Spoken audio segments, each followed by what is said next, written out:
Bueno, esperemos que ahora funcione después de tantas pruebas. Buenas tardes a todos. Vamos a hablar en las horas que tenemos sobre estenosis mitral. Vamos a hacer un intervalo en el medio. ¿Me escuchan? ¿Sí? Cuando quieran hacer alguna pregunta, interrumpan en la mitad y conversamos o aclaramos las dudas en la mitad. Etiología de la estenosis mitral. Muy fácil, vamos, alguna. Fiebre reumática, lejos la causa más frecuente, ¿sí? El 90% de las causas de estenosis mitral son por fiebre reumática, sobre todo en nuestro país. Otras causas, congénita, ¿sí? La congénita tiene alguna forma que es la válvula mitral en paracaídas, en la cual todas las cuerdas tendinosas van a un solo músculo papilar, así que hay que identificar un solo músculo papilar, del cual salen cuerdas tendinosas a la valva anterior a la posterior, y de ahí toma la forma de válvula mitral en paracaídas. Otra causa, la endocarditis infecciosa, en general lo que produce es insuficiencia mitral, pero hay casos descritos de estenosis mitral por defecaciones grandes que generan obstrucción. La calcificación del anillo valvular mitral es quizás la causa más frecuente después de la fiebre reumática, solamente que muy raramente genera una estenosis mitral severa, por lo cual en general no es vista como una causa, pero en realidad en los ancianos la calcificación del anillo puede generar algún grado de estenosis no severa. Algunas colagenopatías como el lupus puede producir estenosis mitral y genera una deformación de la válvula que en el eco es muy similar a la de la fiebre reumática, así que muchas veces es difícil de diferenciar. La artritis reumatoidea también tiene casos descritos de estenosis mitral.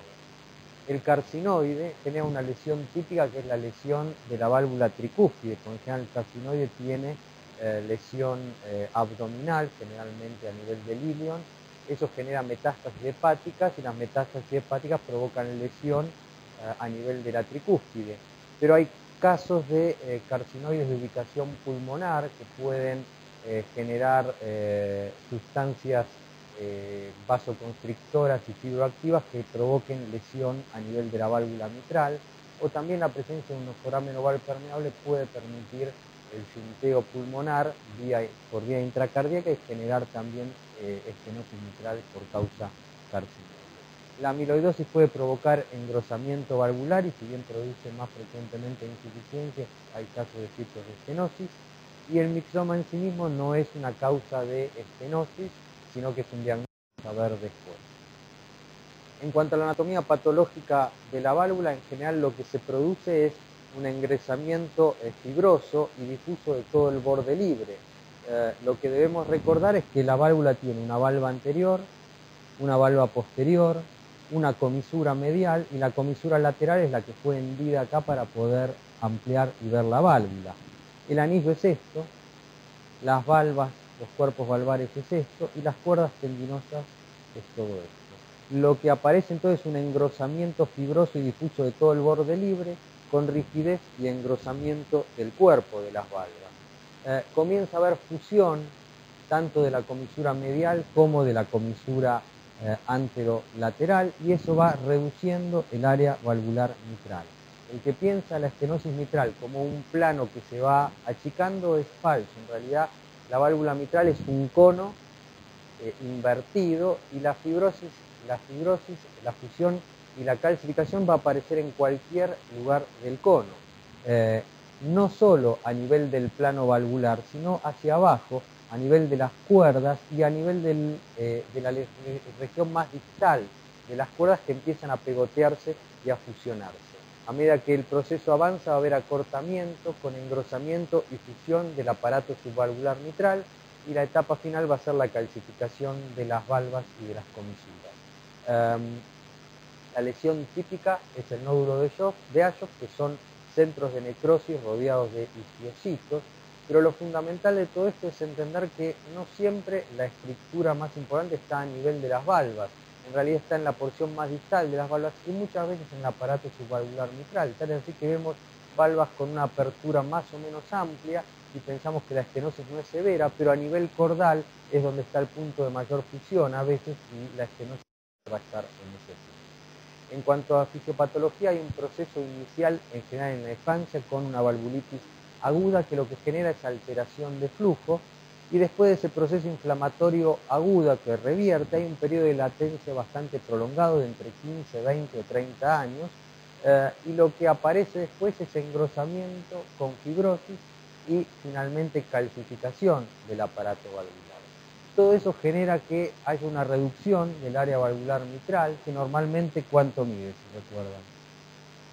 Entre 4 y 6 centímetros, comienza a reducirse lentamente durante todo este periodo de latencia, hasta que llegamos a un área valvular que se va a ubicar entre 1 y 2 centímetros.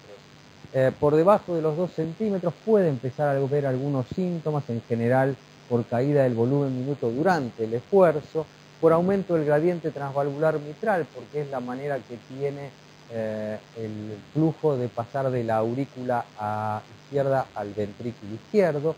El aumento del gradiente genera aumento de la presión media de la aurícula izquierda, y va a haber un aumento de la presión capilar pulmonar que lentamente va a ir subiendo hasta ubicarse entre 10 y 17 milímetros de mercurio. En general, en esta etapa, con un área valvular más cercano a 2, por encima de 1.5, el paciente no va a tener síntomas de reposo y va a haber algún factor desencadenante que va a generar los síntomas, como puede ser aumento del volumen minuto, aumento de la frecuencia cardíaca, por el principal mecanismo compensador de esa estructura va a ser el periodo diastólico. Cuanto más prolongado sea el periodo diastólico, más tiempo va a tener la sangre para pasar de la aurícula al ventrículo y va a lograr mantener un volumen minuto adecuado con un gradiente no tan importante. Pero todo lo que aumente la frecuencia cardíaca va a generar un brusco acortamiento del tiempo de llenado con mayor volumen residual dentro de la aurícula izquierda y mayor aumento de la presión. El embarazo genera aumento del volumen minuto y aumento de la frecuencia cardíaca, y por eso muchas mujeres que desconocían el diagnóstico se ponen sintomáticas durante el embarazo. La fibrilación auricular en sí misma no tiene tanta importancia la pérdida de asístole auricular, sino la alta respuesta. La alta respuesta vuelve a cortar el periodo diastólico y genera mayor volumen residual en la aurícula. Y finalmente el ejercicio también actúa por igual mecanismo. En esta etapa el síntoma va a ser la disnea del sueño. A medida que el proceso avanza, el área valvular va a caer por debajo de 1 centímetro. Acá ya puede haber caída del volumen minuto en reposo. El gradiente transmitral va a superar los 20 milímetros de mercurio, el gradiente pico, o los 10 milímetros el gradiente medio, y la presión capilar pulmonar va a estar francamente aumentada más allá de los 18 milímetros de mercurio. Claro, la presión media aurícula izquierda es lo primero que aumenta antes de la presión capilar pulmonar, y la dilatación de aurícula izquierda va a actuar en una suerte de amortiguamiento de esa presión. Mayor dilatación de aurícula izquierda, mayor volumen va a contener y va a lograr que la presión media aumente de forma más tardía.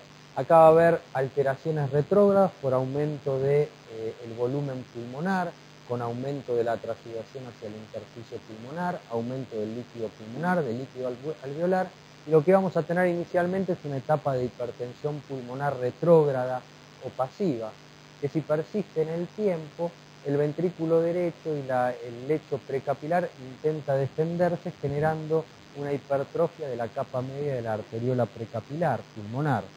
Eso intenta limitar la llegada de volumen hacia el lecho capilar, inicialmente como un mecanismo reactivo, pero a medida que la hipertensión pulmonar persiste a lo largo del tiempo, los cambios que inicialmente son solo reactivos se transforman en cambios permanentes con aparición y alteración de la anatomía patológica, aparición de cambios de células plexiformes en la arteriola precapilar, y lo que hace el momento de la hipertensión pulmonar pasiva se transforma en una reactiva, que lo que está indicando que por más que resolvamos la estenosis mitral, no siempre la presión capilar pulmonar, la presión arterial pulmonar va a descender.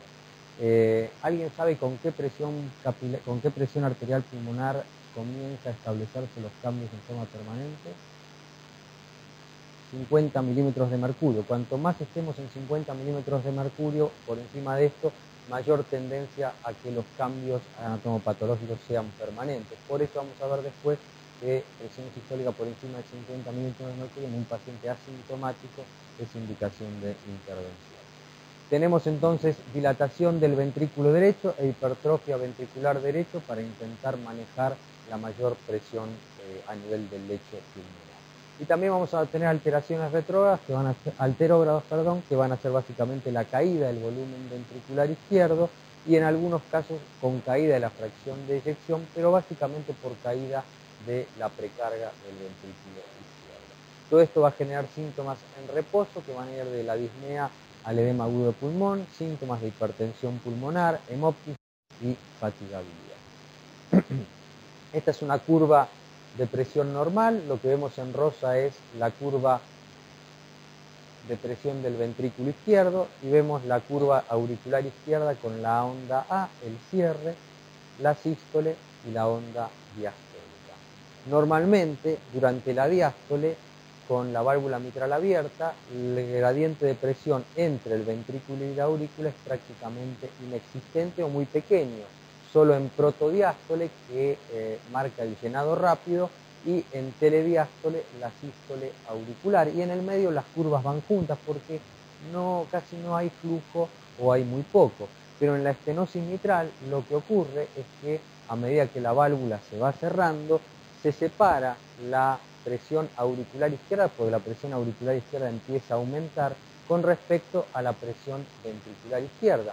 Y esto es lo que vamos a ver como el gradiente durante todo el periodo diastólico entre la aurícula y el ventrículo izquierdo.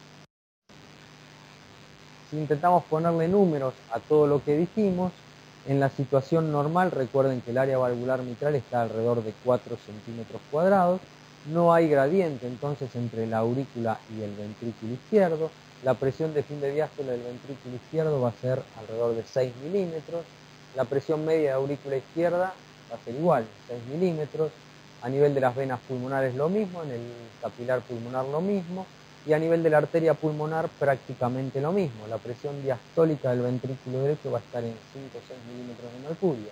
Por lo tanto, con la válvula mitral abierta uno tiene un gradiente diastólico de presiones prácticamente inexistente, casi desde el ventrículo derecho hacia el ventrículo izquierdo. Pero ¿qué es lo que ocurre cuando el área valvular mitral se acerca a 1? La presión de fin de diástole del ventrículo izquierdo sigue siendo de 6 milímetros. Pero a nivel de la aurícula izquierda, el mayor volumen residual, a pesar de la dilatación, genera un aumento de la presión media de la aurícula izquierda. El gradiente de presión entre la aurícula y el ventrículo ahora es de 20 milímetros durante la diástole. ¿Vamos bien?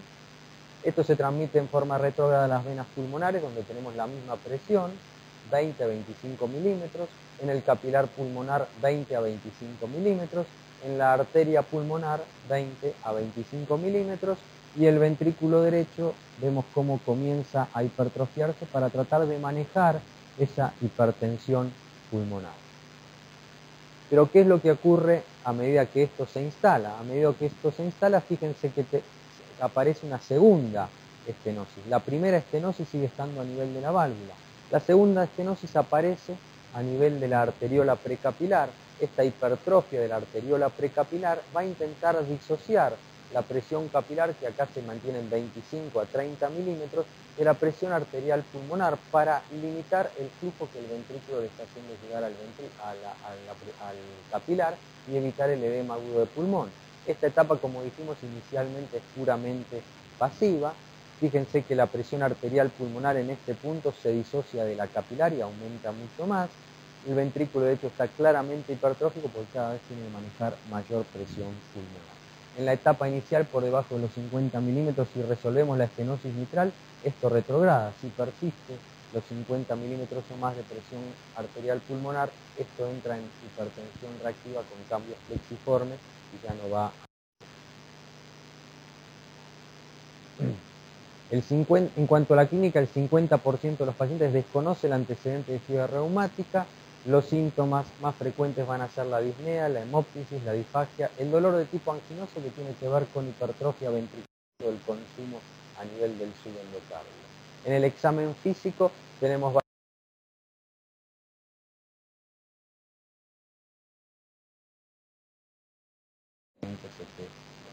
en la placa de tórax todos los signos de dilatación de auricular izquierda, los signos de aumento de la presión pulmonar y signos de dilatación del ventrículo derecho. En la fluoroscopía, la calcificación mitral es un dato importante cuando tenemos que decidir si el paciente puede ir a valvuloplastia o no. Con todo este trasfondo, vemos acá la hipertrofia del ventrículo derecho, tanto en el frente como en el perfil. ¿Para qué sirve el ecodoppler? Básicamente el ecodoppler va a tener una primera misión que es el diagnóstico, una segunda que es determinar cuál es la severidad de la estenosis mitral, nos va también a aportar información sobre cuál puede ser el mejor tratamiento y un dato importante, la presencia de valvulopatías asociadas que muchas veces van en función de tratamiento. Vamos a comenzar con el primer punto, ¿cómo hacemos diagnóstico de estenosis mitral mediante el ecodoppler? El domo diastólico con depresión de la pendiente F es lo descripto, el engrosamiento y la calcificación valvular mitral, la valva posterior no oponente, la dilatación de la aurícula izquierda y un ventrículo izquierdo generalmente normal. Lo que tenemos acá en pantalla es una válvula mitral absolutamente normal. Esta es la valva anterior, esto es durante la sístole, acá se produce la apertura, hay una apertura rápida con un primer pico importante que es el pico E, una pendiente EF que cae rápidamente, ¿sí?, con un cierre protodiastólico, una reapertura, acá estamos en la mesodiástole, y finalmente la sístole auricular con la onda A para producir el cierre definitivo. Esta es la valva anterior mitral. Si prestamos atención a la valva posterior mitral, fíjense cómo calca absolutamente el mismo movimiento, con una onda E que se desplaza en forma especular hacia atrás, un semicierre y una onda A para producir el cierre en este punto, ¿sí? ¿Qué es lo que ocurre en la estenosis mitral? Esta válvula grácil y más o menos delicada se transforma en esto. Una válvula claramente engrosada. Fíjense que la onda E con amplitud, con gran amplitud, acá abre un poquito. La pendiente F, que era esto, se ha transformado en una lenta ida a todo lo largo de la diástole, con una válvula claramente engrosada. Si esta válvula mide 1 milímetro, esta válvula puede llegar por encima de los 3 y hasta los 8 milímetros de grosor. Es una válvula claramente engrosada. Fíjense cómo la onda A ha desaparecido, y la onda A desaparece en la telediástole o por fibrilación auricular, o a veces el paciente estando en ritmo sinusal, la sístole auricular le aporta muy poco al llenado ventricular y prácticamente no tiene impronta. ¿Y qué le pasa a la valva posterior? En lugar de tener un movimiento especular, también la vemos claramente engrosada, pero recuerden que lo que vimos en el primer diapositivo cuando hablamos de anatomía patológica y la fusión comisural. La fusión comisural hace que cuando la valva anterior se abra hacia adelante, la valva posterior está fusionada, no logra ir hacia atrás, pierde el movimiento especular y es arrastrada hacia adelante. El ver la valva posterior es muy importante porque hace el diagnóstico muchas veces de fiebre reumática y a veces permite diferenciar otras formas de engrosamiento valvular que mantienen el movimiento especular, como puede ser la calcificación del anillo a veces, o el lupus, se mantiene porque en el lupus en general no hay fusión comisural. Entonces vemos que la válvula mitral se termina transformando en esto con pérdida del movimiento especular. Por Doppler color, en lugar de tener un gran llenado del ventrículo izquierdo, prácticamente el llenado color se transforma en un angosto desfiladero de flujo entrando por las valvas y a través de el aparato subvalvular. Fíjense de nuevo, una valva en modo M con una pendiente F que se mueve muy poco, con poca amplitud, una pendiente EF que cae lentamente, la válvula mitral claramente engrosada y la valva posterior con un movimiento acompañante con pérdida de su movimiento especular. Este sería un plano 2, en un plano 3 perdemos la valva posterior y fíjense como la valva anterior sigue manteniendo el mismo movimiento y está claramente engrosada. El ventrículo izquierdo, como dijimos, en general es de tamaño normal y la aurícula izquierda está claramente aumentada.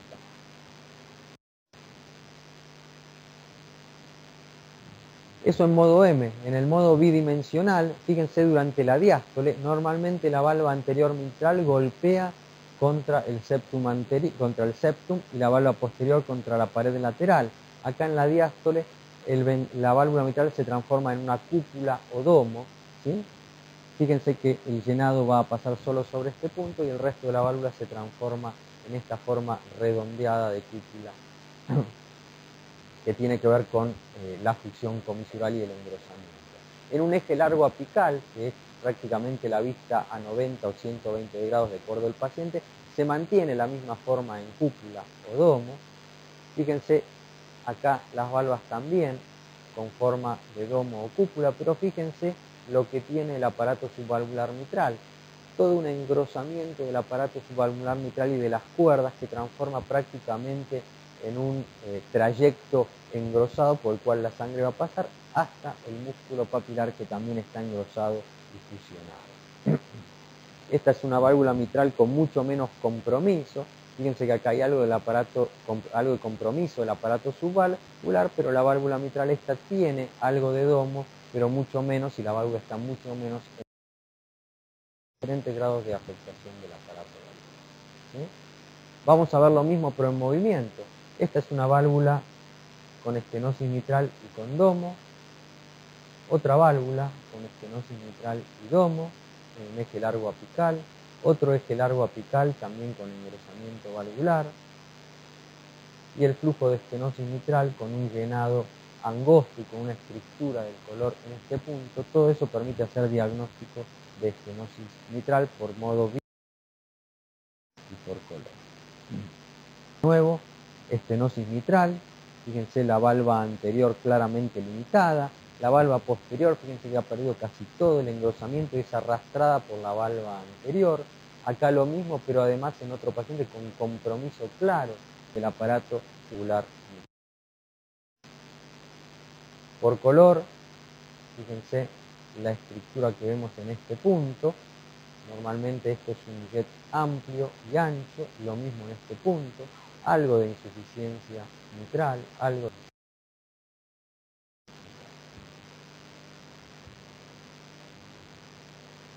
Todo esto entonces permite hacer diagnóstico de estenosis mitral. Causa reumática. El compromiso valvular mitral con todos esos signos permite hacer diagnóstico de estenosis mitral de causa reumática. Y acá, ¿qué les llama la atención? ¿Alguien se anima a describir estas imágenes? Podemos empezar por esa. La válvula mitral está claramente engrosada, ¿sí?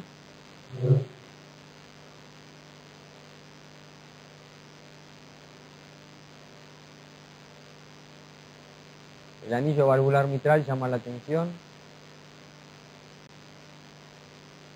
La válvula mitral no tiene un patrón en modo M claro de estenosis mitral, por lo menos de causa reumática. Fíjense que está engrosada. Hay limitación de la apertura, pero en ningún lado vemos la imagen clara de domo, ¿sí? Si uno ve la valva anterior mitral, está en este punto y no tiene forma de domo. Esta es otra estenosis mitral, pero de otra causa. En adultos, la segunda causa de estenosis mitral, ¿cuál era? La calcificación del anillo valvular mitral. Este paciente tiene una estenosis muy importante. Es raro que no vea una calcificación del anillo en esta magnitud. Fíjense, avanza prácticamente sobre el plano valvular mitral. Sin embargo, la valva, que está acá en este punto, se abre bastante claramente. Alcanzamos a ver la valva en este punto, ¿sí? De manera que uno puede diferenciar claramente la etiología reumática de una mitral de la etiología por calcificación del anillo, que en general uno lo ve en...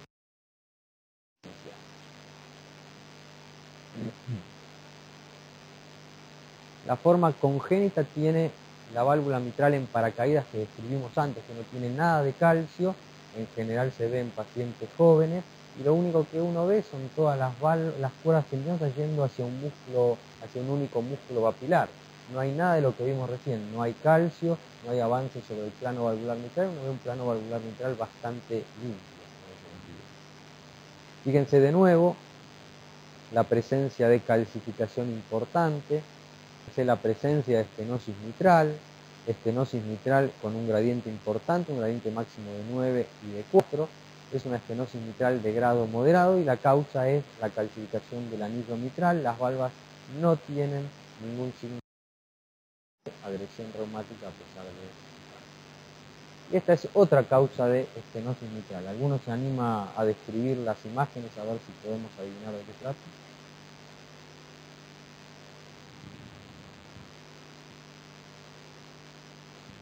La válvula mitral tiene clara limitación de su apertura, ¿sí? ¿Mm? Por insuficiencia aórtica. La insuficiencia aórtica encima no es una etiología de estenosis mitral, puede provocar una estenosis mitral relativa, ¿está bien? Este paciente tiene insuficiencia aórtica, sí tiene insuficiencia aórtica, tiene insuficiencia mitral, ¿sí? Sí. Y abajo, ¿qué vemos? Insuficiencia aórtica, insuficiencia tricuspidia, insuficiencia pulmonar, ¿sí? Y una válvula mitral claramente afectada, está engrosada. Fíjense la válvula posterior, si bien mueve algo. ¿Qué vista tenemos acá?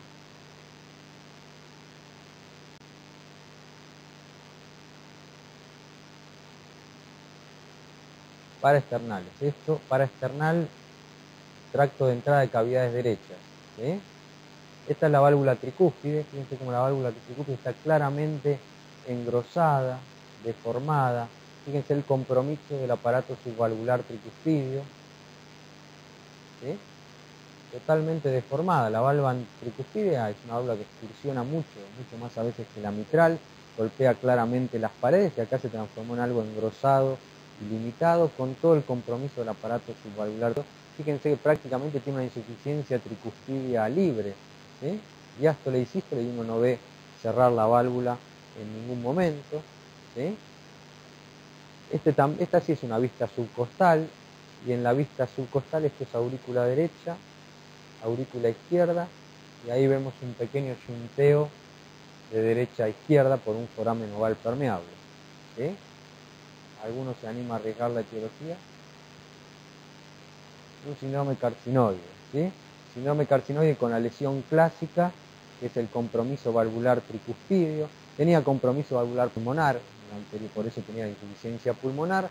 El foramen oval permeable por el cual estaba yunteando de derecha a izquierda, ¿sí? Y en la vista anterior, no puedo volver para atrás la diapositiva, me advirtieron enérgicamente al respecto. En el diapositivo anterior vimos cómo tenía compromiso por carcinoide mitral y también compromiso de la válvula aórtica por el pasaje a través de este yunteo de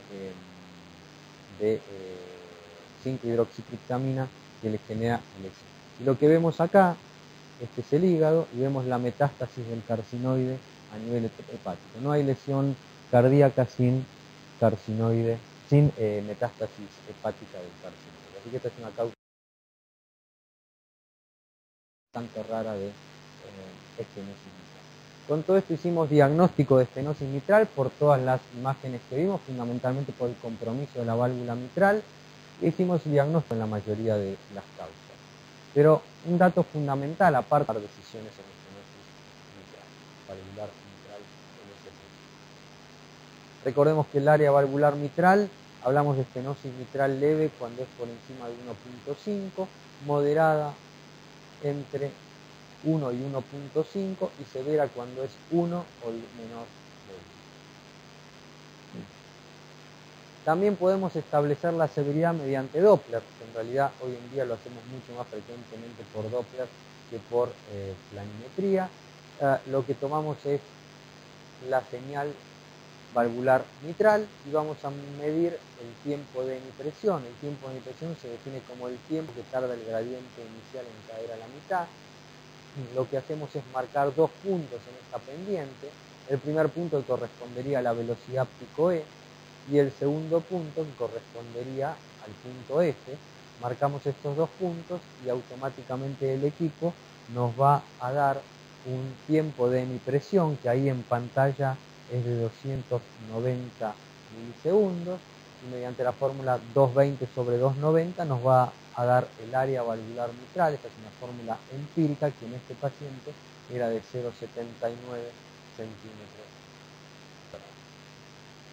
El tercer dato que necesitamos medir, dijimos, es la presión sistólica en la arteria pulmonar. Y la presión sistólica en la arteria pulmonar, como todos saben, la vamos a medir mediante el gradiente entre el ventrículo derecho y la aurícula derecha, y a eso le vamos a sumar la presión estimada de la aurícula derecha. ¿Alguna pregunta hasta acá? Nada.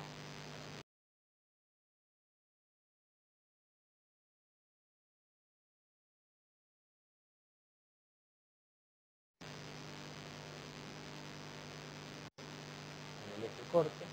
Y el otro dato que podemos medir es el área valvular mitral mediante delinear el borde de... Vemos de nuevo un punto donde medir por planimetría área valvular mitral en el eje corte. Y el otro dato que podemos medir es el área valvular mitral mediante delinear el borde de la señal de la válvula mitral.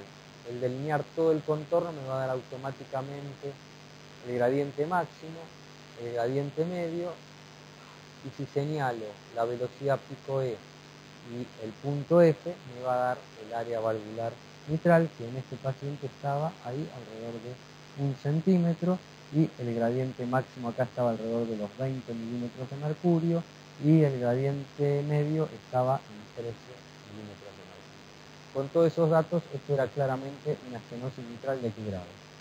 Se ve, ¿sí? Fíjense cómo coincide el gradiente medio, que es superior a 10 milímetros de mercurio, el área valvular que está en 1 centímetro o menos, y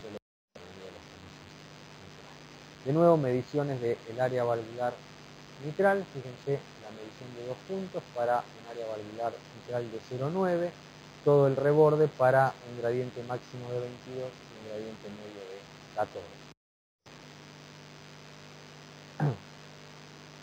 ¿Se acuerdan al principio cuando vimos las curvas de presión, ventricular y de aurícula izquierda? ¿Sí?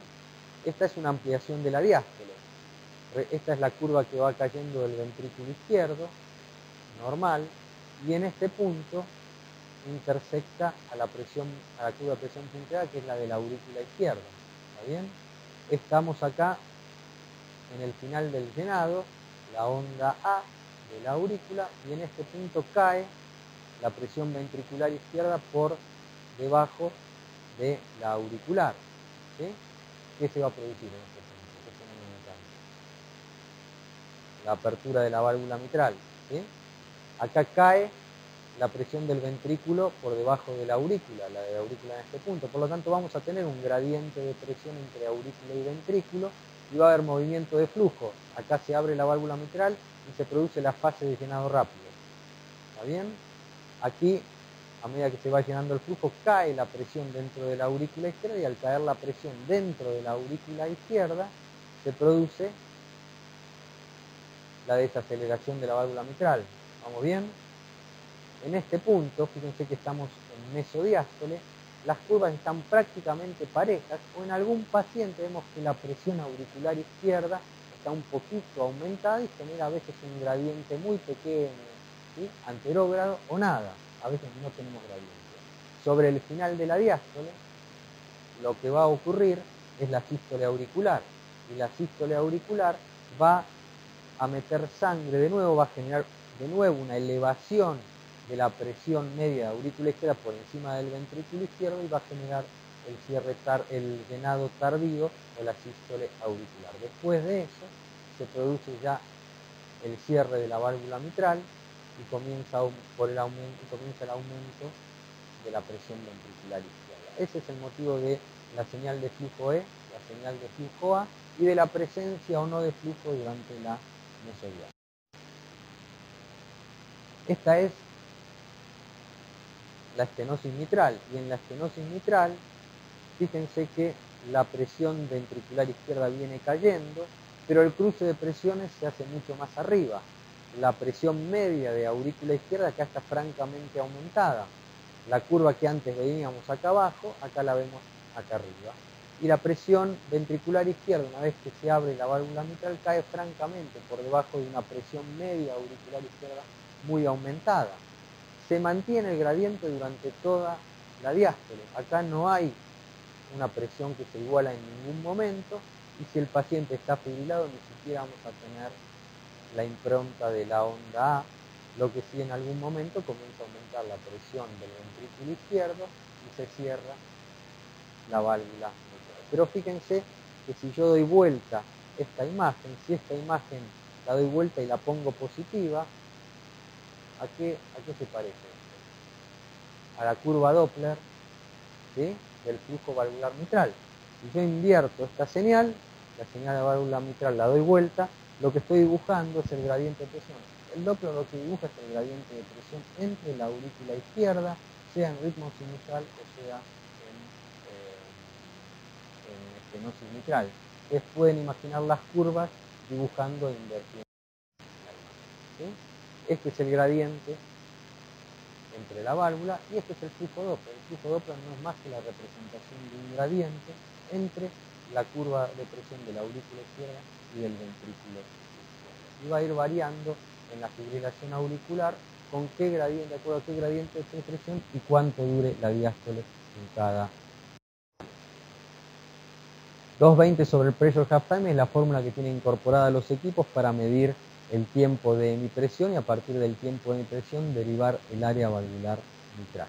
Con diferentes pendientes, fíjense, pendientes muy aplanadas que hablan de estenosis mitral muy severa, menos aplanada que hablan de estenosis mitral moderada, la fórmula sigue siendo la misma. Sí. Ahora vemos cuál tomamos. ¿Está bien? Vamos a hablar de algunas limitaciones que tiene el tiempo de presión. El tiempo de presión es lo que nos permite medir el área valvular mitral por Doppler, pero tiene algunas limitaciones. Una de las limitaciones es justamente la que vos acabas de preguntar, que es la fibrilación auricular, pero tiene otras limitaciones más. La taquicardia en sí misma es una limitación. ¿Por qué? Porque acorta la diástole y a veces la acorta tanto que no logramos tener a un paciente para medir 2 puntos en la onda E. Cuando el paciente está muy taquicárdico, aparte que no es bueno para la estenosis mitral, para el ecografista no es bueno porque no logramos tener una onda E y una onda F para medir una pendiente más o menos prolongada. ¿Cómo solucionamos esto? En general tratamos de betabloquear al paciente, los pacientes resisten bien el betabloqueo, 25 miligramos de atenolol, esperamos 2 horas, o seno carotidio y logramos radicalizar al paciente y volvemos a medir al paciente sin mayor dificultad. El bloqueo auriculoventricular es otra causa de dificultad. ¿Por qué? Porque durante el bloqueo auriculoventricular lo que ocurre es que la onda A se adelanta, entonces comienza a montarse la onda A sobre la pendiente de declinación o el tiempo de desaceleración de la onda E, entonces dificulta la medición. La fibrilación o el aleteo auricular es otra de las causas que genera dificultad. ¿Por qué? Porque yo empiezo a tener esto, una pendiente muy prolongada, otra pendiente en la cual prácticamente no logro medir 2 puntos, una pendiente razonable, una muy corta, otra más o menos razonable para medir. En general lo que intentamos hacer es promediar, buscamos 8 o 10 latidos con pendientes más o menos razonables para poder medir, bastante consecutivos, o sea que lo que haríamos es descartar de una tira de 10 o 15 latidos los latidos muy cortitos y nos quedamos con los 8 o 10 latidos donde podemos medir más o menos un par de puntos razonables, y lo que hacemos es promediar esos 8 o 10 latidos y vamos a obtener entonces un área valvular promediada. Eso nos permite diluir el error en la fibrilación. Otra causa de limitación del tiempo de hemipresión es cuando la pendiente en sí misma tiene un tipo de alteración. Fíjense lo que es esta pendiente. Esta pendiente viene muy bien, acá cae más o menos rápidamente, acá le aparece una especie de chichón y acá vuelve a tener una pendiente. En general el concepto para medir una pendiente es que tenemos que tratar de medir la pendiente que más dura en el tiempo, la más prolongada a lo largo del tiempo. Así que en general acá lo que podemos hacer es marcar este punto, marcar el final de la diástole, pasando en el medio, y esa va a ser un área valvular mitral más o menos aproximada. Otras veces tenemos pendientes absolutamente quebradas. Fíjense que si yo sigo, acá puedo marcar el primer punto, hasta acá puedo marcar una pendiente, pero de acá en adelante puedo marcar otra pendiente.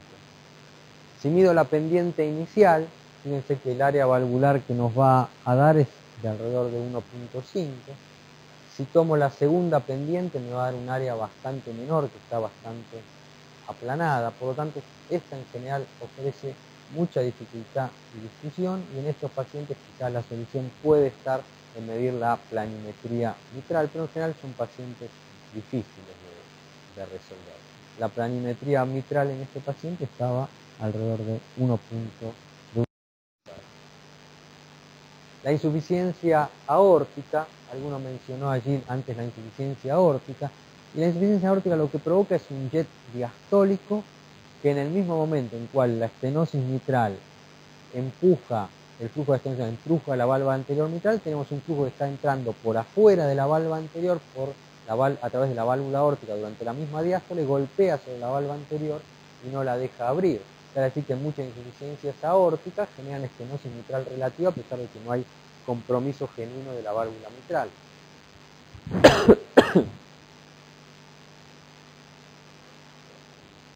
La realidad es que cuando la insuficiencia aórtica es severa, no es correcto medir la estenosis mitral. Es una dificultad clara, metodológica, y en general uno va a medir una válvula mitral muy alterada.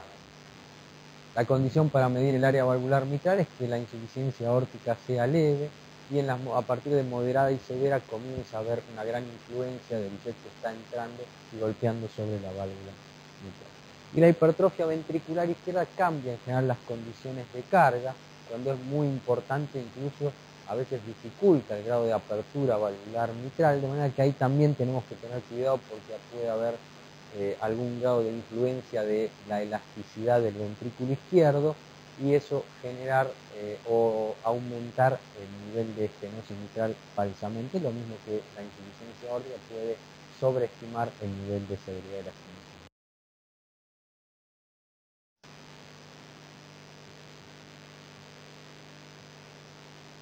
¿Qué es lo que tenemos en pantalla? Tricuspidia. La insuficiencia tricuspidea nos resulta muy útil porque nos permite medir, como vimos hace un rato, la señal por Doppler continuo y estimar la severidad de la estenosis mitral. ¿Sí? Fíjense que si volvemos a las imágenes, si yo dijese cuál de estas dos insuficiencias tricuspidias es más severa, ¿cuál diríamos? ¿Cómo?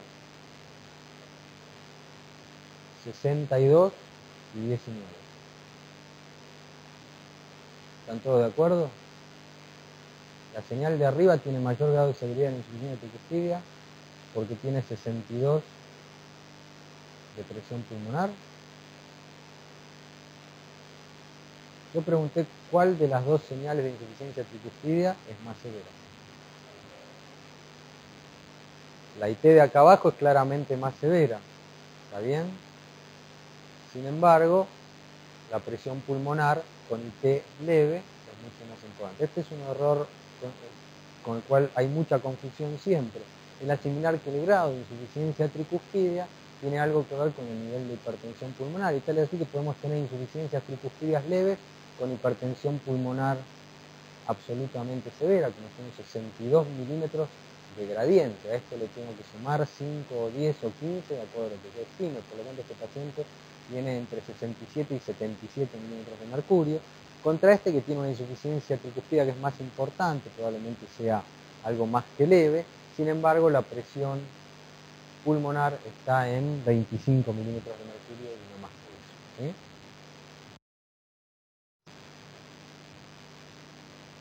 Fundamental ver la vena cava inferior. Fíjense, vena cava inferior crecientemente dilatada. En esta vamos a sumar 5 milímetros de mercurio, en esta 10, miren además la cogenicidad sanguínea espontánea, en esta probablemente 15, y esta fíjense que casi ni colapsa, y encima vemos la llegada de un flujo de insuficiencia tricuspidia muy severo, ¿sí? Entonces, ver la vena cava inferior para estimar qué le vamos a sumar al gradiente entre ventrículo derecho y auricular.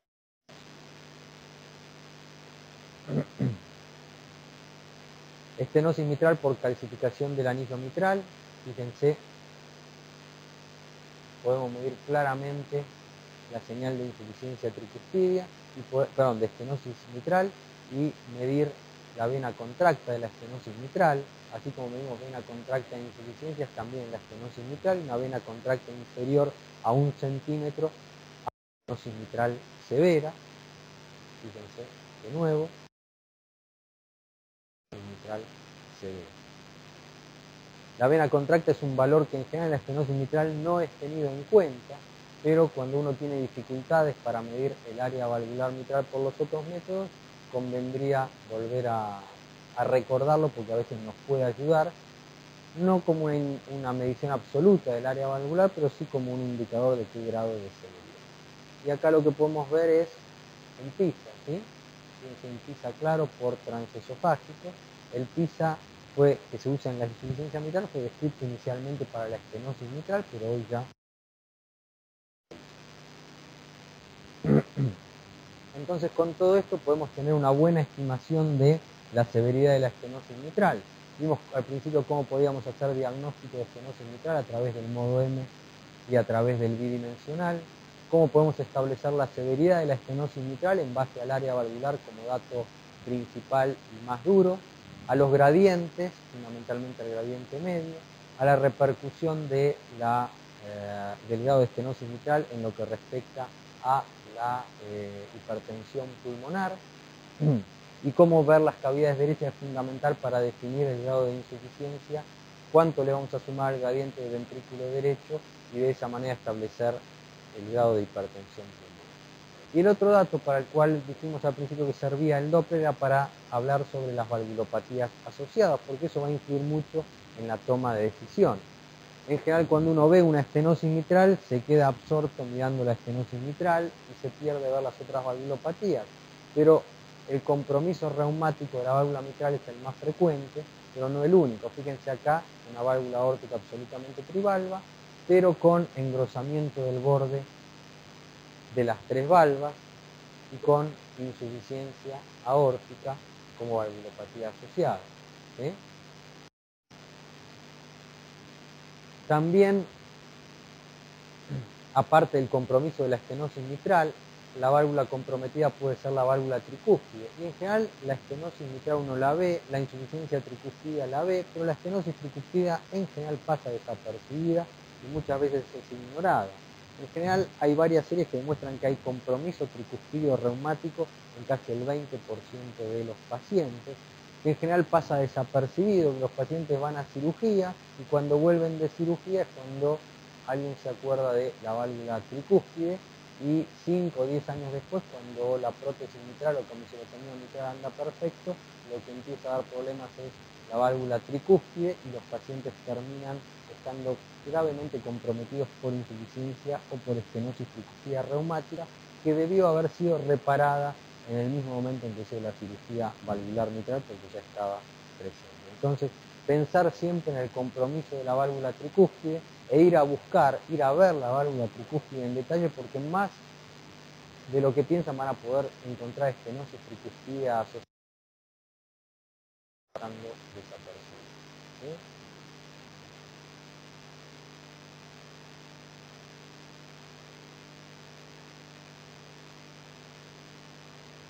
¿Alguien quiere describir esto? Cualquiera, están en lo oscuro, nadie los ve, tienen la libertad de decir cualquier cosa.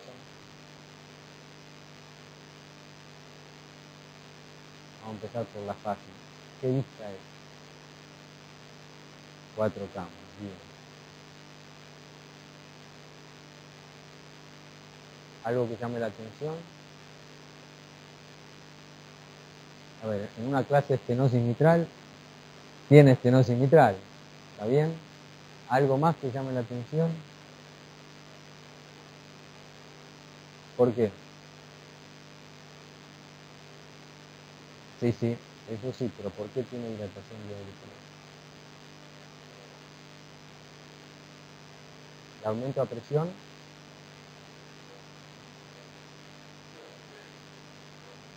Bien. ¿Algo más? Otra causa de dilatación de la aurícula derecha tiene compromiso de la válvula tricúspide. Miren la válvula tricúspide ahí. ¿La ven? Una válvula engrosada, ¿sí? Que tiene un domo. Esto es lo que se ve como domo de la válvula tricúspide, ¿sí?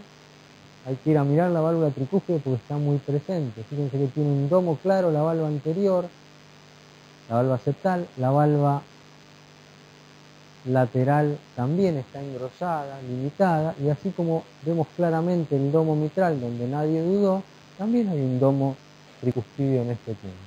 Fíjense lo que es el transesofágico.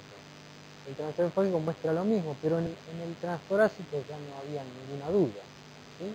Fíjense el claro compromiso de la válvula mitral, tanto de la valva anterior como de la valva posterior, cómo abren en forma limitada y cómo está engrosado no solo las valvas, sino el aparato subvalvular mitral, el domo diastólico, y lo mismo podemos describir para la válvula tricúspide, está claramente engrosada, limitación de fluido. Sí.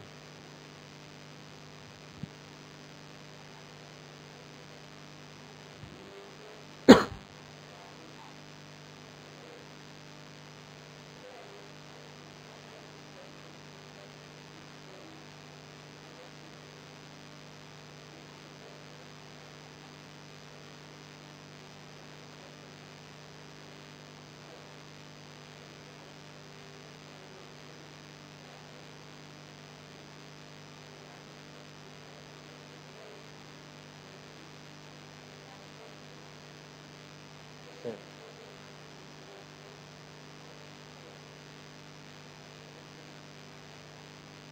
Segunda cirugía, sea por estenosis o por insuficiencia. Otro paciente, mitral, ¿qué más?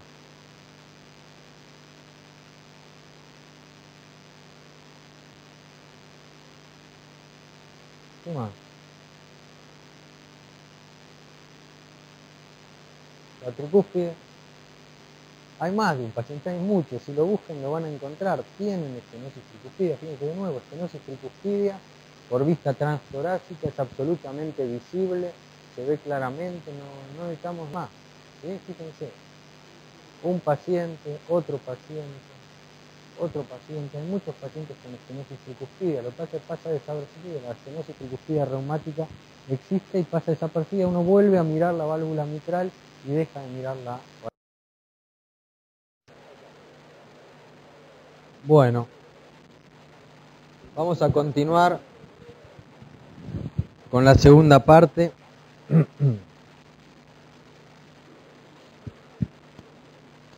Vamos a ver cómo el ecodoppler nos ayuda a obtener información para definir cuál puede ser el mejor tratamiento. Y el tratamiento en general de elección en la actualidad es la valvuloplastia por balón. Pero para la valvuloplastia por balón debemos cumplir algunas condiciones, y algunas condiciones tienen que ver con la anatomía y el tipo de lesión valvular. Para definir el grado de compromiso valvular es que se diseñó este índice para valvular. Fíjense, en cuanto a movilidad valvular, esta válvula, lo que estamos mirando es la valva anterior y cuánto se mueve. Fíjense que esta válvula solo está fusionado en la punta, pero si uno mira la región media basal de la válvula, es una válvula bastante móvil. Si uno tuviese que ponerle algún puntaje, le daría un puntaje de 1 probablemente. Esta válvula, aparte de tener fusionado la punta, tiene funcionado ya el primer tercio, con lo cual le podría dar un puntaje de 2. Esta válvula ya avanza a la región media de la válvula, por lo tanto le correspondería un puntaje de 3, y esta valva prácticamente es una línea rígida, un palo rígido sin nada de movilidad. No uno puede distinguir cuál es la base de la porción media o de la punta, no. Comparada con esta prácticamente es algo rígido que se mueve, con lo cual uno le puede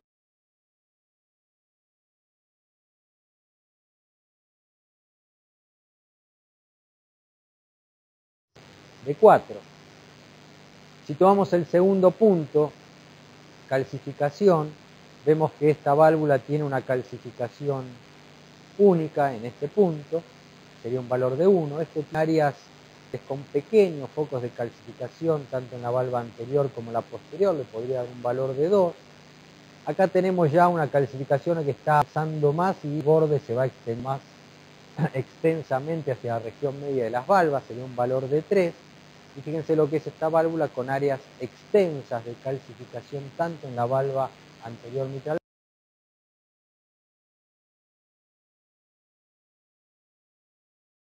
sea un valor de 4. Para el engrosamiento valvular, fíjense que para el primer punto utilizamos un eje largo para ver la movilidad. Para la calcificación vamos a tomar calcificación en todos lados, pero el eje corto es un buen eje. Si bien vamos a buscar calcificación en todas las vistas que podamos para valorarla.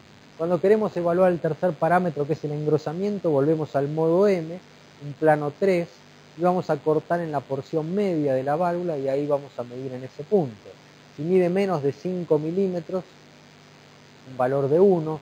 Si el valor está entre 5 y 8, en general vamos a tomar un valor de 2.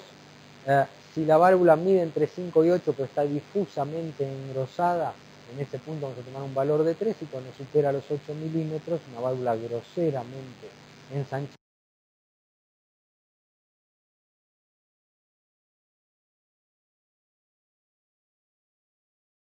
responder al valor de 4. Y nos queda el engrosamiento subvalvular. En general, el engrosamiento subvalvular lo podemos medir con mayor facilidad en lo que sería un eje largo apical, desplegando bien todo el aparato subvalvular mitral.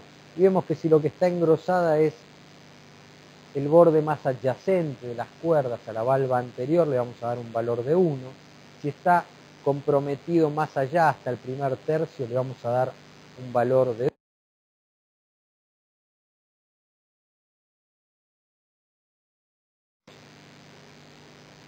Si fíjense que avanza más profundamente hasta la región media o un poco más allá, le vamos a dar un valor de 3. Y cuando lo que vemos es compromiso hasta el pilar con acortamiento, le vamos a dar un valor de 4. ¿Sí? Fíjense acá como uno puede seguir todo el curso hasta el músculo apilar. Prácticamente no hay una definición clara entre músculo apilar y las cuerdas, es todo un engrosamiento único hasta el valvular. Con acorto le vamos a dar, ¿sí? Con todo esto vamos a puntuar entonces el score, que va a ir de 4 a 16. Y lo que nos quedó por fuera del score es un dato que también es importante, porque esto entra en el score antes, que es el grado de compromiso comisural. Fíjense que vimos algún eje corto donde podíamos definir claramente cuál comisura se había abierto en una valvuloplastia, pero el tema es que si lo que tenemos calcificadas son las dos las dos comisuras, esa válvula, por más que tenga un score más o menos decente, no va a lograr definir que esa válvula sea pasible de valvuloplastia. No los veo ahí.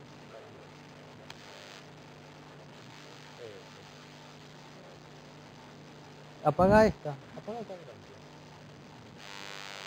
Ah, ¿esto no se puede apagar? Ahí se ve. ¿Ahí ven bien ustedes?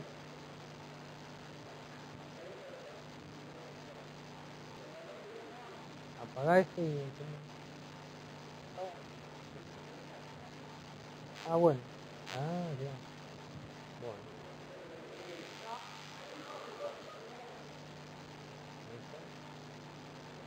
¿Ahí ven? Listo. Entonces les decía que es fundamental la presencia de calcio en las dos comisuras.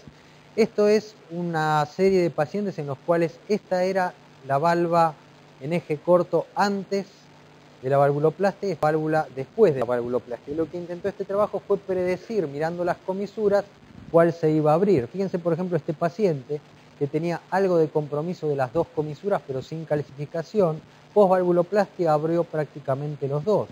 Este paciente que tenía calcificada una comisura sí, la otra no, la comisura que se abre es aquella que no está calcificada, mientras que la otra prácticamente no se abre. Mismo esta, calcificación en esta y se abre la comisura opuesta. O sea que uno mirando las comisuras puede predecir cuál es la que se va a abrir, y cuando lo que hay es calcificación de las dos comisuras, por más que uno tenga un score decente, este paciente no se va a abrir.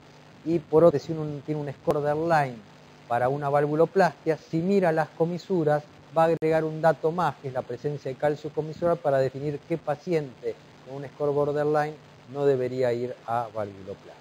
Fíjense este paciente con calcificación y este paciente con algo de apertura de las comisuras. Hay un índice también para valorar el grado de insuficiencia mitral, que es este, que también establece 4 puntos, pero que se usa muy poco, pero básicamente lo que trata de establecer es una válvula difusamente enferma, pero que en algún punto tiene una zona más fina.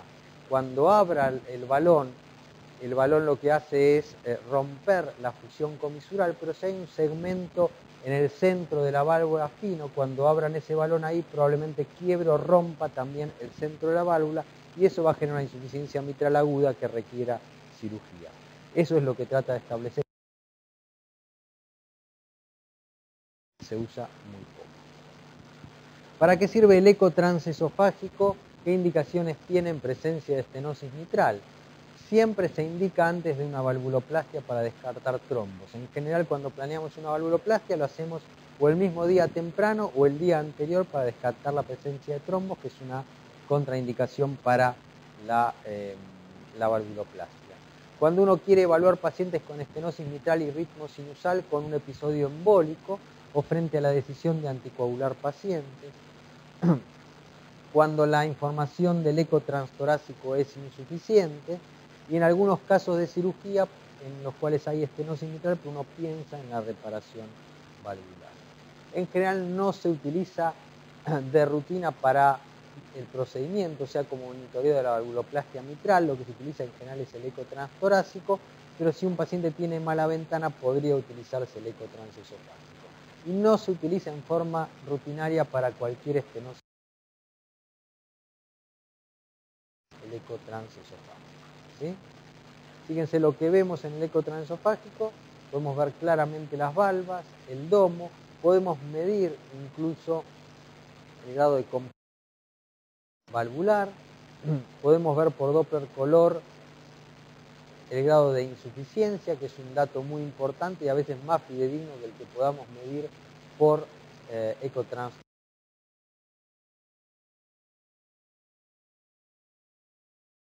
La insuficiencia severa es otra contracción.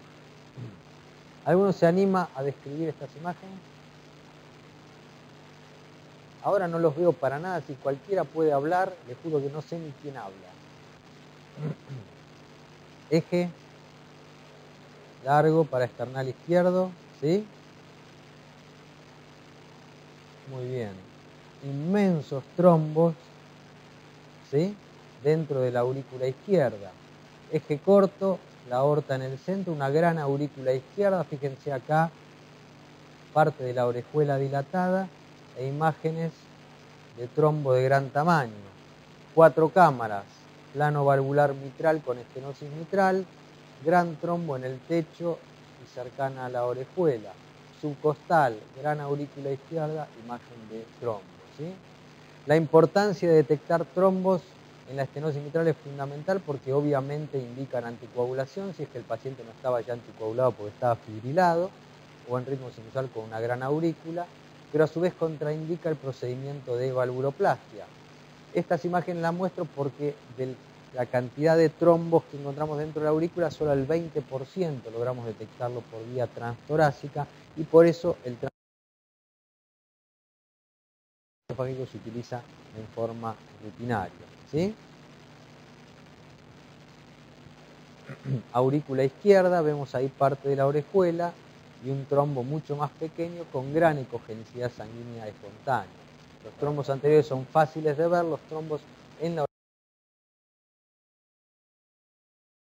orejuela son bastante difíciles de ver, ¿sí?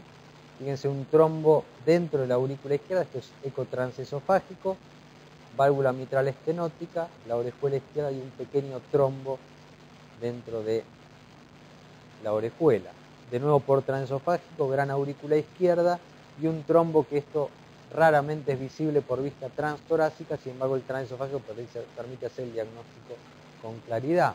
De nuevo por transesofágico, mucha ecogenicidad sanguínea espontánea, toda la orejuela izquierda relleno por un gran trombo que incluso protruye hacia el cuerpo de la aurícula izquierda. Un eje corto por transesofágico, de nuevo la aurícula izquierda con ecogenicidad sanguínea espontánea, septum interauricular, aurícula derecha, la aorta y un gran trombo ubicado cercana a la aorta, en una ubicación menos habitual. La ubicación más frecuente es la orejuela auricular izquierda, la segunda es el techo de la aurícula izquierda entre la desembocadura de las venas pulmonares, y esta ubicación es mucho menos frecuente.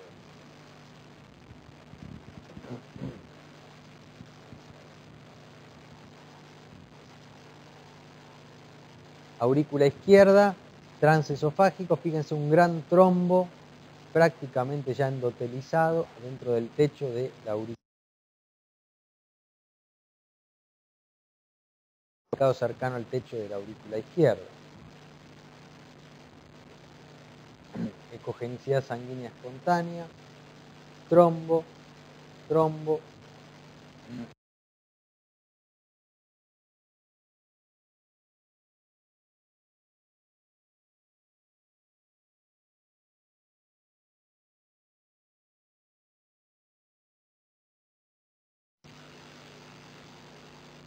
Por transesofágico, ecogenicidad sanguínea espontánea antes de la valvuloplastia. Post-valvuloplastia, por transesofágico, se abren las valvas. Ecogenicidad sanguínea espontánea. ¿Sí? Fíjense por eco transesofágico. Ecogenicidad sanguínea espontánea, el compromiso de la válvula mitral, el compromiso de la válvula mitral con el PISA, fíjense, el PISA más lindo que el de la insuficiencia mitral, pero es bastante inútil porque hay métodos mucho más sencillos y más fidedignos para valorar el área valvular mitral. Podemos por transesofágico medir claramente una pendiente, podemos medir claramente los gradientes y definir la severidad por la pendiente, como haríamos por la vista transtorácica. Lo mismo podemos por eco transesofágico en la estenosis mitral. Eje corto, la aorta en el centro, fíjense la orejuela francamente dilatada y con ecogenicidad sanguínea espontánea. Podemos medir la dimensión y el área de la orejuela dilatada. Podemos medir con pulsado la onda sistólica dentro de la orejuela auricular izquierda y ver si la orejuela izquierda está disfuncionante o no. Podemos ir a medir el flujo en las venas pulmonares con una onda A, una onda S y una onda D.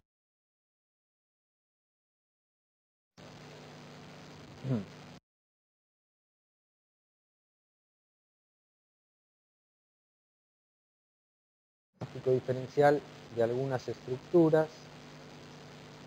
La pasé por alto, no puedo volver atrás. Esta imagen, ¿quién se anima a describirla? Válvula, válvula mitral, y adentro de la válvula mitral esta es la válvula anterior, válvula posterior y un gran mixoma. Diagnóstico de mixoma, que era lo que se me pasó de largo en el anterior, que igual vamos a ver otro después, se hace porque la válvula está prácticamente indemne. Abre, y después que abre, después de unos milisegundos, cae la masa del mixoma entre la valva anterior y la valva posterior mitral y permite ver esta imagen, que es una imagen muy clásica de mixoma. Mixoma auricular izquierdo más pequeño, mixoma auricular izquierdo más pequeño, mixoma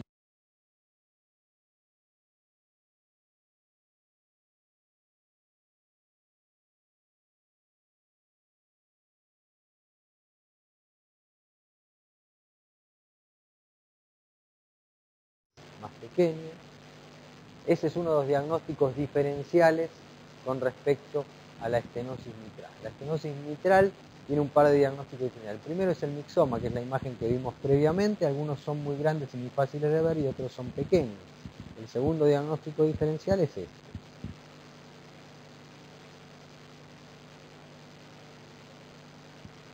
¿Alguien se anima a describirlo? Es un cotriato, muy bien. Otra causa no es de estenosis valvular mitral, pero sí de estenosis congénita. Vemos que la aurícula izquierda en realidad es este, y en este plano hay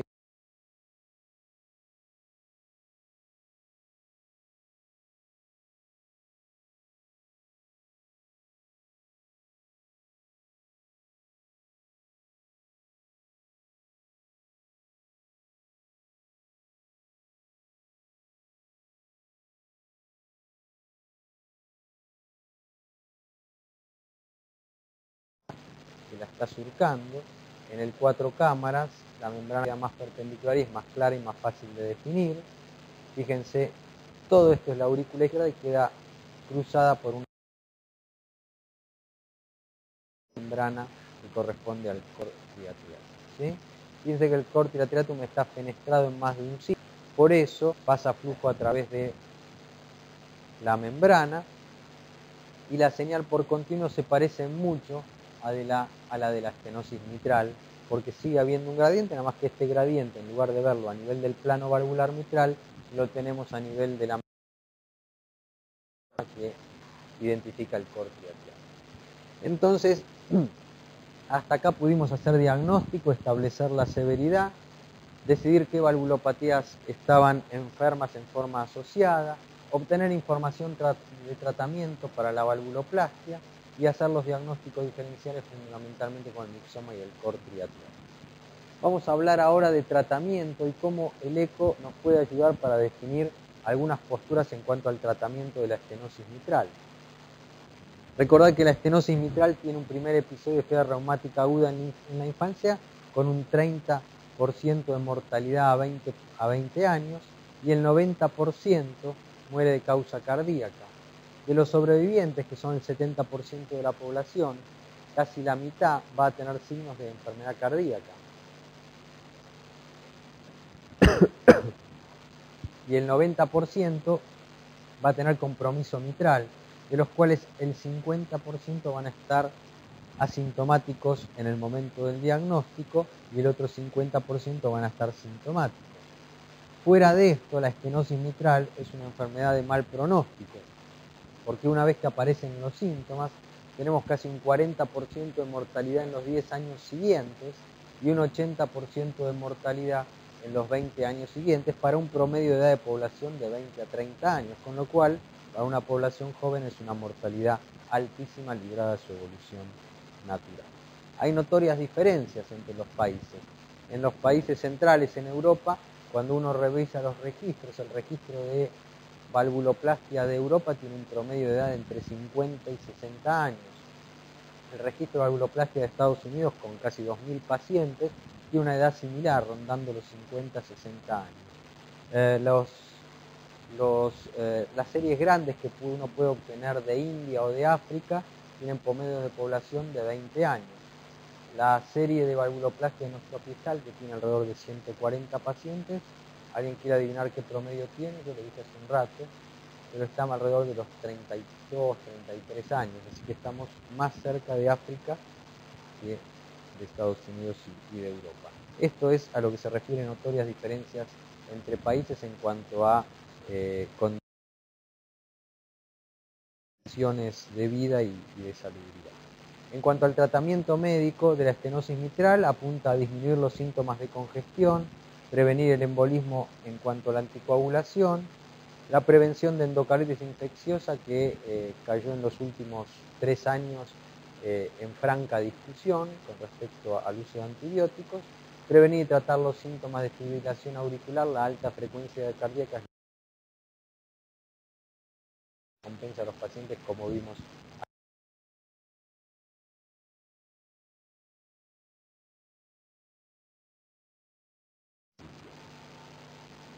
En cuanto a prevención del embolismo y la anticoagulación, el embolismo es frecuente en la estenosis mitral librada a su evolución natural, se ve en el 10 al 20% de los casos. La frecuencia aumenta con la edad y con la presencia de fibrilación auricular. Recordar que el 35% de los casos ocurren durante el primer mes y el 70% durante el primer año de fibrilación auricular, y que no necesariamente hay correlación directa entre la severidad de la estenosis mitral y el grado de embolismo. En la serie del hospital tuvimos un 5% de episodios embólicos en pacientes que estaban en ritmo sinusal, de manera que no hay correlación directa siempre en todos los pacientes, y aún en ritmo sinusal vamos a tener episodios de embolismo.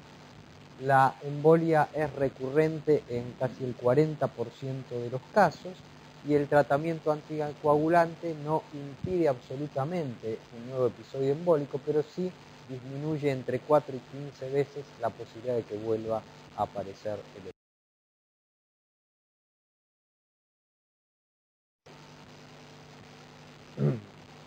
¿Cuáles son las indicaciones actuales para anticoagular los pacientes que seguimos con estenosis mitral? El paciente con estenosis mitral reumática y con un antecedente de embolismo isquémico, o bien aquel paciente con estenosis mitral que tiene FA, sea crónica o paroxística. Para los pacientes que están en ritmo sinusal, los anticoagulamos cuando tienen más de 55 milímetros. El consenso europeo establece más de 50 milímetros. Yo tuve 2 pacientes que embolizaron en ritmo sinusal con aurículas que no tenían 55 milímetros, sí tenían alrededor de 50, de manera que estamos anticoagulando a los pacientes en el hospital con más de 50 milímetros, no con 55, si bien esto es lo más aceptable. Como vimos, en ritmo sinusal, en pacientes mayores, la tasa de embolismo crece, así que estenosis mitral en ritmo sinusal mayor de 65 años también los anticoagulamos. Y cuando no es de causa reumática, la estenosis mitral, si tiene FA paroxística o sostenida, también los anticoagulamos. Utilizamos un RIN de 2 a 3 y frente a embolismo recurrente asociamos ácido acético.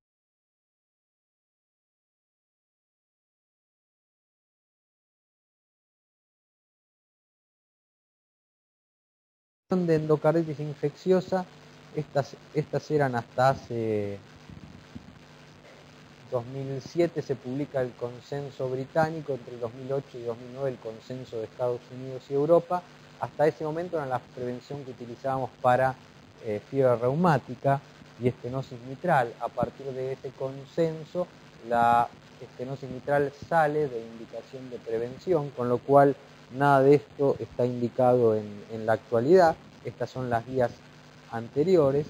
A pesar de eso, esas guías están diseñadas en países del primer mundo y nosotros seguimos viendo casos de endocarditis infecciosa en pacientes con estenosis mitral, así que creo que merecería un debate más amplio sobre si todos los países están en condiciones de plegarse a esas guías o no. Creo que todavía no está dicha la última palabra, pero hoy por hoy la estenosis mitral no tiene indicación de prevención de endocarditis por las guías y en base al consenso. De todas maneras, si a alguno le interesa y lo quiere seguir haciendo, en general utilizamos amoxicilina 3 gramos vía oral o ampicilina. Si lo que se va a hacer es una intervención de génito urinario, embarazadas, se asocia gentamina a dosis de 1 a 1.5 miligramos kilo de peso.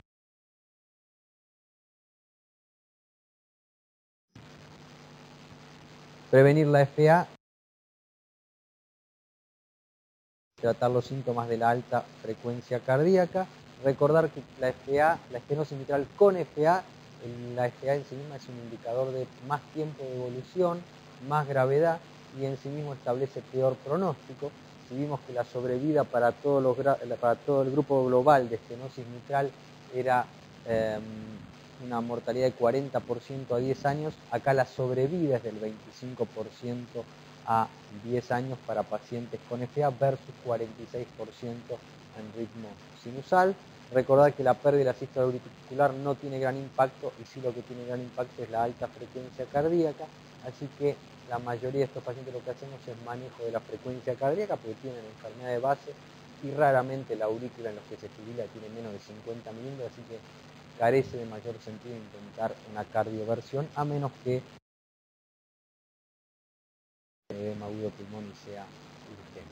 Fundamental la profilaxis secundaria de fiebre reumática, es algo que todos olvidamos. Cuando hay carditis y lesión valvular residual, la prevención se hace con penicilina benzatínica 1.200.000 unidades intramuscular una vez por mes durante 10 años desde el último episodio o hasta los 40 años. Si no hay lesión valvular residual, hasta 10 años, y si no hay carditis, hasta los 20. Todo esto es el tratamiento médico de la estenosis mitral. ¿Cuándo intervenimos una estenosis mitral?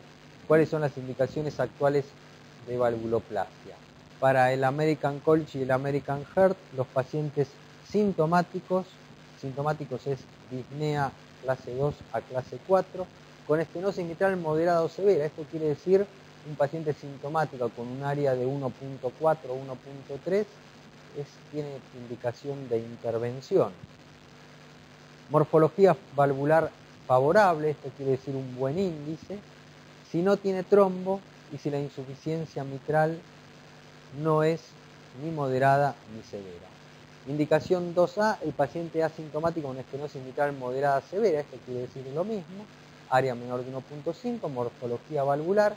Si tiene hipertensión pulmonar, ¿qué quiere decir hipertensión pulmonar? Presión sistólica pulmonar mayor de 50 en reposo o 60 durante el esfuerzo, y lo mismo en ausencia de trombo de insuficiencia mitral moderada severa. Esto es lo que yo les comenté un par de veces sobre indicación en pacientes asintomáticos.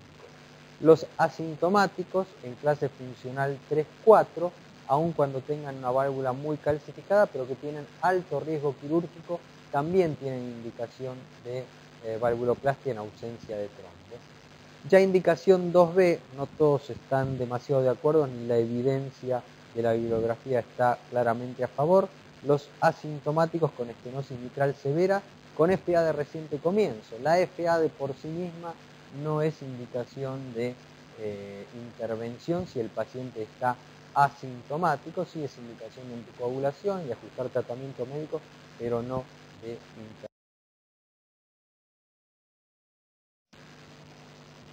Para la SAC ha decidido utilizar un poco más y precisar un poco más el índice para valvuloplastia que les mencioné antes. Clase 1, estenosis mitral sintomática a pesar del tratamiento médico, moderada severa, esto es un área menor de 1.5, y lo que antes decía buena morfología, acá queda claramente específico, un índice menor o igual a 8, esto es clase 1. Las embarazadas con estenosis mitral sintomática en clase 3-4 a pesar del tratamiento médico y con un índice un poco más generoso, menor de 2, tienen indicación de valvuloplastia. En este caso vamos a esperar hasta la semana 20, si se puede, para hacer la valvuloplastia para que el feto no esté tan afectado por las radiaciones con amplia cobertura del abdomen. Los pacientes con comisulotomía o valvuloplastia previa que tienen reestenosis mitral. Reestenosis es cuando el área cae por debajo de 1.5 a pesar del tratamiento médico y con índice menor de 8. Los pacientes con estenosis mitral en clase 3-4 a pesar del tratamiento médico y tienen riesgo alto o contraindicación para la cirugía. Estas son las 4 indicaciones clase 1 para asociar continuo cardiovascular. Indicación clase 2. Este punto es el mismo que el clase 1, pero acá extiende el índice entre 9 y 11. Este punto es el mismo que el punto 2 de clase 2, pero también extiende el índice entre 9 y 11, perdón, el mismo que el punto 3. Agrega además la estenosis mitral asintomática con necesidad urgente de cirugía extracardíaca. Si un paciente requiere una cirugía importante extracardíaca y tiene una estenosis mitral severa, aun cuando esté asintomático, estamos autorizados a hacerle una valvuloplastia previo a esa cirugía. En las embarazadas, aun cuando estén en las pacientes no embarazadas que están planeando un embarazo, aun cuando estén asintomáticas, si tiene un área menor de 1, esa paciente puede planearse el embarazo haciendo la valvuloplastia antes para evitar que se descompensen durante el embarazo. Y la estenosis mitral moderada o severa asintomática con hipertensión pulmonar, esto es asintomática con presión pulmonar mayor de 50, también tiene indicación.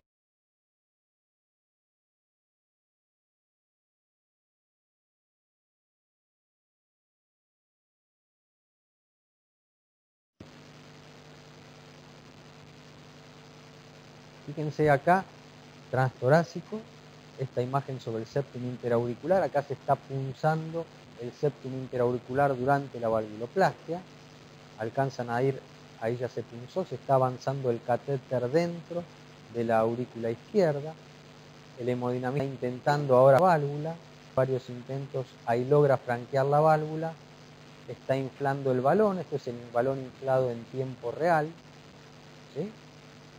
El balón Nowe, vamos a ver de región más distal y una más proximal, y ahí se produce el monitoreo de la valvuloplastia. De nuevo,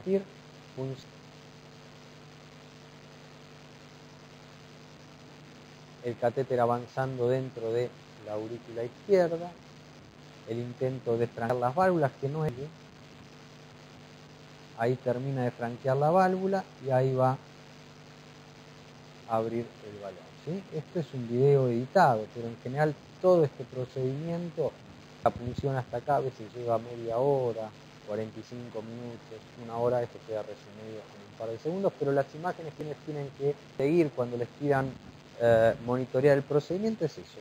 Básicamente la punción septal, el hemodinamista no ve el septum interauricular porque en realidad es un plano dentro de, o una imaginaria dentro de la imagen radioscópica, y uno está viendo claro, y el intento de franqueo. Entre una y otra, porque en realidad se hace varias insuflaciones sucesivas, se va a medir el grado de insuficiencia mitral y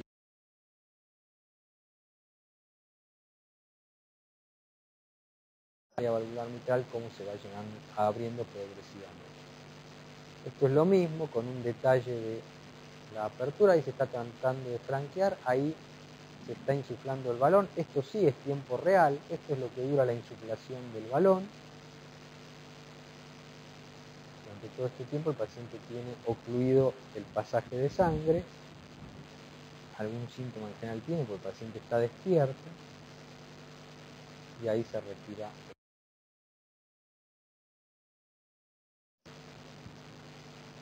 Por vía transesofágica, la apertura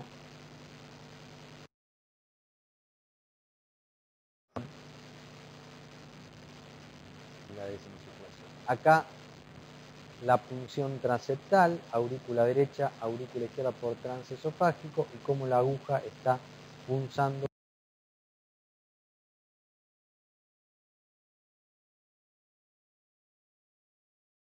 hacia la aurícula izquierda. La apertura del balón, la válvula mitral. Esto es el balón de Inoue desinflado. Fíjense que el balón de Inoue es un balón ovalado, pero cuando uno lo empieza a llenar, lo primero que se insufla es la porción más distal del balón. Esta porción más distal es la que trata de enclavarse a nivel del aparato subvalvular mitral. Una vez que se insufló esta, comienza a insuflarse la cola, digamos, del balón, y acá queda una muesca. Esta es la región más distal, esta es la proximal. Esta muesca es la que va a formar la válvula estenosada, y cuando desaparece la muesca, ahí el balón fue insuflado, pues en realidad se rompieron las comisuras y la válvula se abrió, ¿sí? La otra técnica que se utiliza es un doble balón, que se conoce como técnica de Palacio, donde se pone dos balones redondos, uno al lado del otro, pero esta técnica es más frecuente de utilizar y sencilla que la del doble balón. ¿Cómo seleccionamos qué pacientes van a ir a valvuloplastia? Los datos que vamos a tener en cuenta van a ser el área valvular mitral. El área ideal es el paciente con estenosis mitral sintomática, y el área valvular menor de 1.5. Ahí estamos ya autorizados a hacer la valvuloplastia. ¿Hay algún área que contraindique la valvuloplastia? No, no hay ningún área. Sí es verdad que cuando el área está por debajo de 0,5, el procedimiento se vuelve bastante dificultoso para el hemodinamista. Y en general la mayoría de los procedimientos lo que logran es, en el mejor de los casos, duplicar el área valvular. Si uno arranca de un área promedio de 1, va a ver que va a obtener un área final de 1,8, 2. Si arranca de 0,7, raramente pase 1,5. Y si arranca de 0,5, va a quedar alrededor de 1, 1,1. No mucho más que eso. Por lo tanto, áreas muy chicas, si bien no contraindican el procedimiento, no se enfrentan a resultados no tan exitosos. En cuanto al índice ecocardiográfico, ¿se acuerdan del índice de valvuloplastia que vimos en detalle anteriormente? 0,8 establece el paciente ideal, y fíjense que no hay ninguna contraindicación. Yo puedo hacer si quiero un score de 16 porque el score habla de posibilidad de éxito alejado e inmediato, pero no es una contraindicación en ningún caso. Sí vamos a tener resultados intermedios con valores superiores a 8. El grado de insuficiencia mitral para el paciente ideal tiene que ser ausente o leve. La insuficiencia mitral severa contraindica el procedimiento, de manera que si el paciente tiene estenosis mitral y tiene insuficiencia mitral severa, no es pasible de valvuloplastia, porque una de las complicaciones del procedimiento es el desarrollo de insuficiencia mitral, y si es severa, este paciente puede terminar en cirugía. Fíjense que a propósito no figura la moderada, y no figura porque en realidad es decisión de cada centro qué es lo que va a hacer, si incluye o no las moderadas. Si incluye las moderadas, el riesgo que tiene es tener mayor tasa de insuficiencia mitral severa, y es así que las series, algunas tienen más insuficiencia mitral severa y otras menos como complicación, y tienen que ver con la política de cada centro sobre si incluye o no las insuficiencias mitrales severas. El trombo siempre es una contraindicación, porque como vimos recién, el hemodinamista empieza a sacudir el catéter adentro de la aurícula izquierda intentando atravesar la válvula mitral. Ese procedimiento a veces tarda 20 minutos, 30 minutos, porque no es sencillo siempre traspasar el plano valvular mitral, y si hay un trombo seguramente lo puede barrer o desinfectar.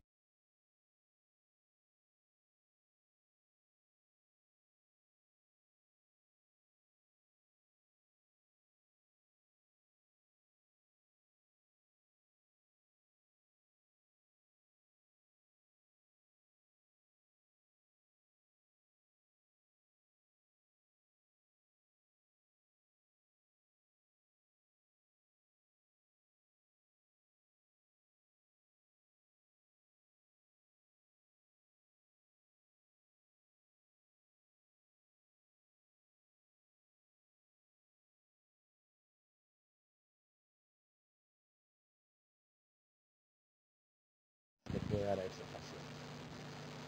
¿Cuáles son los resultados? Consideramos resultado óptimo a un área valvular mitral final mayor de 1.5, subóptimo al menor de 1.5, reestenosis la reducción del 50% del área con un área actual que vuelve a caer por debajo de 1.5. Esa es la definición de reestenosis para todos los trabajos. Por valvuloplastia, área previa de 0.7, área final de 2.4.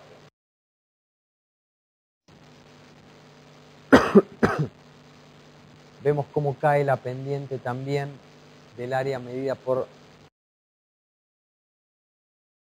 tiempo de impresión, cómo van cayendo los gradientes, también medida por tiempo de impresión. Por monitoreo hemodinámico, fíjense cómo desaparece el gradiente entre ventrículo y aurícula antes y después. ¿Cuáles son los factores que van a afectar los resultados? El índice ecocardiográfico, ya vimos cómo claramente lo afectan. El tamaño del balón utilizado, en general se utilizan valores de balón que tienen que ver con la estatura del paciente. Se empieza con balones de 24, 26, 28 y 30 de acuerdo al tamaño del paciente. Cuanto mayor es el tamaño del balón utilizado, que uno pudo utilizar, mejores son los resultados a corto y mediano plazo. La edad, como siempre, juega en contra. Mayor edad del paciente, peores resultados. La presencia de calcio en la fluoroscopía, mucho calcio en la fluoroscopía, habla de peores resultados. La fibrilación auricular es un índice indirecto de mayor evolución a largo plazo y en general se correlaciona con peores índices, pero en sí mismo la fibrilación auricular habla de peores resultados. La comisurotomía previa, si bien se pueden valvuloplastiar pacientes con comisurotomía previa, también habla de peores resultados. La clase funcional peor, la presencia de insuficiencia mitral, peores resultados. ¿Cuáles son las complicaciones? La mortalidad del procedimiento existe en todas las series. La mortalidad va de 0,5% hasta casi un 3%. Esta es la serie de nuestro hospital. En este momento estamos alrededor de 140 pacientes, un poquito más. La mortalidad es del 2%. La tasa de embolismo del procedimiento está entre el 1 y el 4%. La presencia del desarrollo de insuficiencia mitral severa, esto tiene que ver con lo que les decía sobre si uno incluye más o menos insuficiencias mitrales moderadas o no, pero va entre el 1 y el 5%. La presencia de comunicación interauricular residual, porque uno punza el septum interauricular, en general no es un problema, porque son comunicaciones interauriculares muy pequeñas, pero a veces llega a obtenerse en casi el 20% de los casos. Tiene que ver con cuál es el método que uno utiliza para buscarlas. Cuando los busca por transesofágico llega al 20%, si los busca por transtorácico es mucho menor porque pasan desapercibidas mucho. Y la perforación ventricular izquierda con derrame pericárdico y taponamiento va del 0 al 2% de los casos. De manera que estas son todas las complicaciones a tener en cuenta en el procedimiento. Vemos acá válvula mitral reumática y esto es insuficiencia mitral, pero la insuficiencia mitral, fíjense que sale desde la mitad de la válvula anterior. Esta es una válvula mitral que fue perforada durante el procedimiento y dejó como complicación una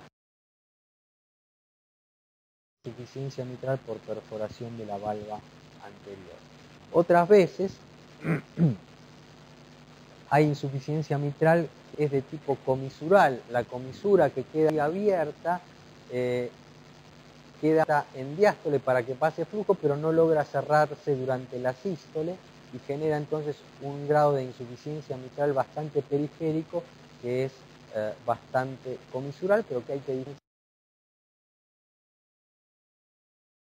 con la perforación valvar.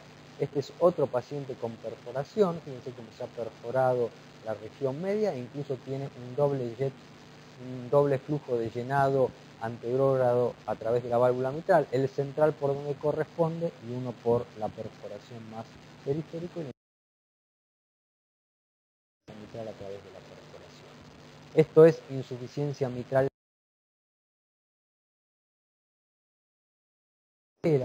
post procedimiento. Acá algo que lesión. La CIA, fíjense muy claramente la CIA.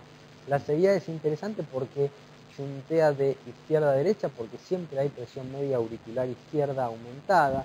A veces uno no ve la CIA cuando el procedimiento fue exitoso, pero la CIA queda y a medida que empieza a haber restenosis aumenta la presión media aurícula izquierda y con los años vuelve a reaparecer una CIA que uno no vio.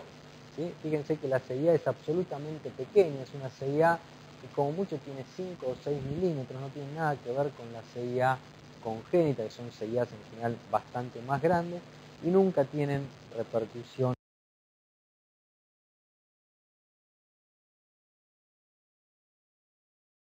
hemodinámica ni sobrecarga de cavidades derechas. Fíjense.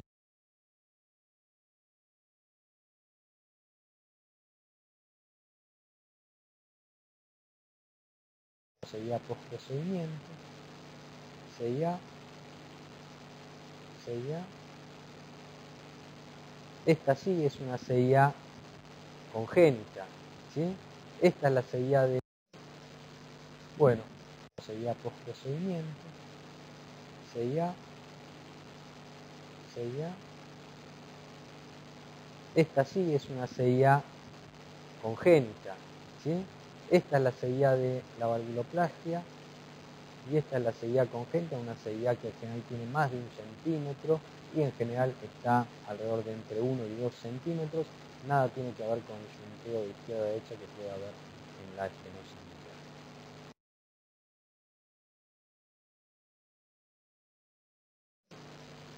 Bueno, con esto terminamos. No sé, muchas gracias.